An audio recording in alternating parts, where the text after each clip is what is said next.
अस्सलामुअलैकुम, welcome to online classes of science and science class 8। I am mathematics teacher Sumaiya Naz और आज हम अपने लेक्चर 5 का आगाज़ करेंगे। इसके लिए जो हमारा रिक्वायर्ड मटेरियल है वो हम मैट्रिक क्लास की मैथमेटिक्स की सेम टेक्स्ट बुक से लेंगे, जो कि एक्सरसाइज नंबर 2.2 है और पेज नंबर 37 पर ये एक्सरसाइज मौजूद है। अब इस चैप्टर को आपके सिलेबस में इंक्लूड करने की वजह ये है कि मतलब मैट्रिक की बुक है और मैट्रिक क्लास की एक्सरसाइज है और आपके सिलेबस में इंक्लूड की गई है, तो ये इसलिए इंक्लूड की गई है कि इसमें कुछ बेसिक चीज़ें हैं। बेसिक चीज़ें means that base, exponents, power of power, law of quotient, addition of powers, multiplication of powers, ये सब चीज़ें इस चैप्टर में मौजूद हैं जो आपको सिखाना ज़रूरी है, जो आपके लिए जानना ज़रूरी है। तो इसलिए इस चैप्टर को आपके कोर्स में इंक्लूड किया गया है मैट्रिक क्लास के। टॉपिक ऑफ डिस्कशन जो आज का हमारा है वो है बेस एंड एक्सपोनेंट, यानी बेस और एक्सपोनेंट के बारे में हम पढ़ेंगे और साथ ही साथ उन सवालों को सॉल्व करेंगे जिनमें बेस और एक्सपोनेंट मौजूद होते हैं। और बेस के साथ अगर एक्सपोनेंट मौजूद हो तो उन्हें कैसे सॉल्व करते हैं, हमारा ये आज का टॉपिक ऑफ डिस्कशन है। लर्निंग ऑब्जेक्टिव जो हमारे आज के टॉपिक पे हैं वो ये हैं कि स्टूडेंट्स, यानी कि आप इस लेक्चर के बाद बेस और एक्सपोनेंट के बारे में जान पाएंगे, लॉ ऑफ एक्सपोनेंट के बारे में जान पाएंगे और इसके अलावा लॉ ऑफ एक्सपोनेंट के मुताबिक सम्स को सॉल्व करना सीख पाएंगे। अब आते हैं अपनी एक्सरसाइज की तरफ। एक्सरसाइज हमारी है 2.2। इसका जो सवाल हमारे पास मौजूद है वो ये है कि right the base and exponent in each of the following. यानी चार्ट आपको जो नज़र आ रहा है इसमें ये आपके पास 3 अदद पार्ट यानी 3 सवाल मौजूद हैं। इनमें आपसे कह रहे हैं कि आप बेस और एक्सपोनेंट को अलग करके हमें बताएंगे, अलग करके लिखें। अब बेस और एक्सपोनेंट को इसमें आइडेंटिफाई करना है। बेस यानी अगर आप अपनी नॉर्मल लाइफ में देखें तो बेस से मुराद है ज़मीन, यानी वो बेस जिसकी बुनियाद पर आप खड़े होते हैं या जिस पर आपकी बुनियाद होती है।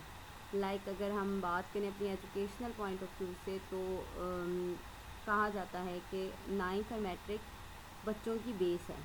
इसी तरह अगर छोटे बच्चों की बात की जाए तो प्रेप, केजी, मॉन्टी यानी प्ले ग्रुप, ये बच्चों की बेस होती है। इसमें जो बच्चे चल जाते हैं वो आगे तक बेहतर तौर पर यानी बेहतरीन रिज़ल्ट्स देते हैं। इसी तरह 9th और मैट्रिक जिसने अच्छे से पढ़ ली उसके इंटर, बीएस और एमएस ये सब लेवल्स भी बहुत आसानी से क्लियर हो जाते हैं। यानी अगर 9th और मैट्रिक के लेवल पर आपके कॉन्सेप्ट्स क्लियर है, आपकी बेस बन गई है, तो फिर आगे चलकर आपको मसला नहीं होता। सेम लाइक यहाँ भी बेस से मुराद ये है कि वो नंबर या वो डिजिट जिस पर बाकी सारी चीज़ें मौजूद होती हैं। अब यहाँ देखें आपके पास बेस साफ दिखाई दे रहा है कि 7 और 7 के ऊपर आपके पास 15 मौजूद है, यानी अब ऊपर की तरफ 15 मौजूद है। यानी यहाँ बेस आपके पास क्या हो जाएगी 7 और ये जो इसके ऊपर 15 लिखा हुआ है ये इसकी एक्सपोनेंट यानी पावर है। यानी 7 की पावर आपके पास कितनी आ गई है 15। तो 7 मेरे पास एज अ बेस आ गया और 15 मेरे पास क्या आ गया एक्सपोनेंट आ गया।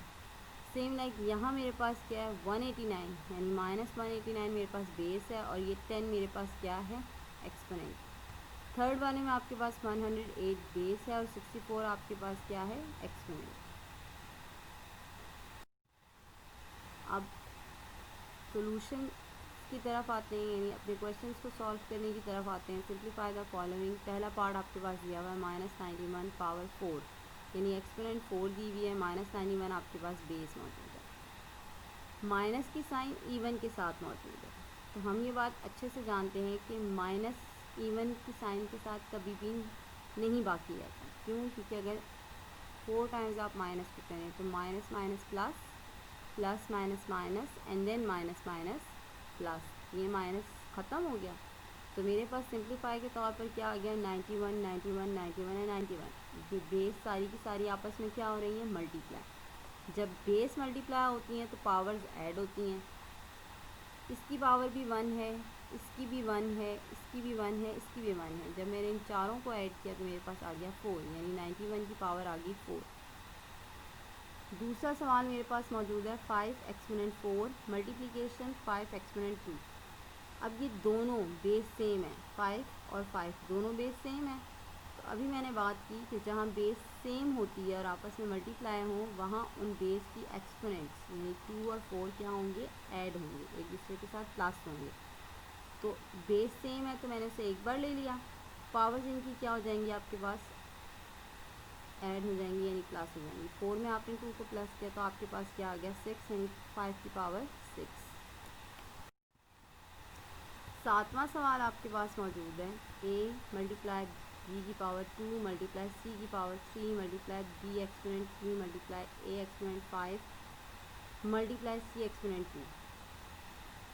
अब देखें a यहाँ मौजूद है, a यहाँ मौजूद है इस सवाल में, ये दोनों सेम बेस हैं इसलिए मैंने एक साथ लिख दिया, a मल्टीप्लाई बाई a की a exponent 5। b2 and b3 same base हैं तो b2 मल्टीप्लाई बाई b3 साथ लिख दिया। c3 and c2 same base हैं तो मैंने इन दोनों को साथ लिख दिया। a और a बेस सेम है, एक बार आ गया।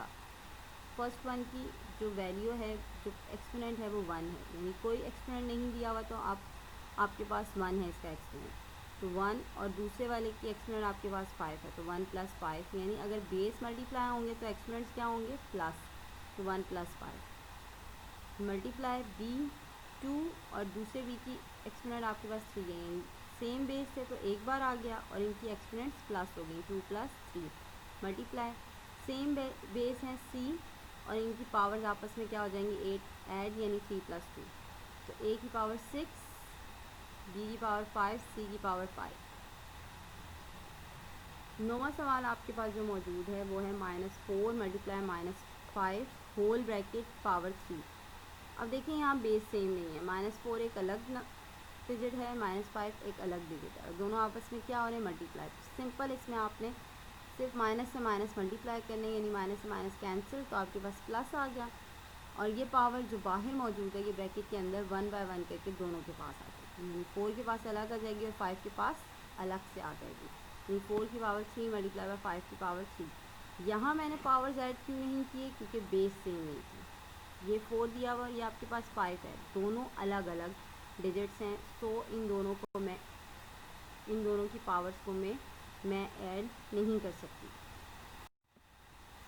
होमवर्क जो आज का आपका है वो ये है कि आपने सॉल्व पार्ट 6, 8, 10, 11, 12 एक्सरसाइज 2.2, यानी 4 पार्ट अगर मैंने आपको करवाए हैं तो बाकी ये 5 आपने खुद करने हैं, और 5 मैंने यहाँ आपको लिख के दे दिए हैं और सेम उसी मेथड से हैं जो मैंने आपको समझाए हैं।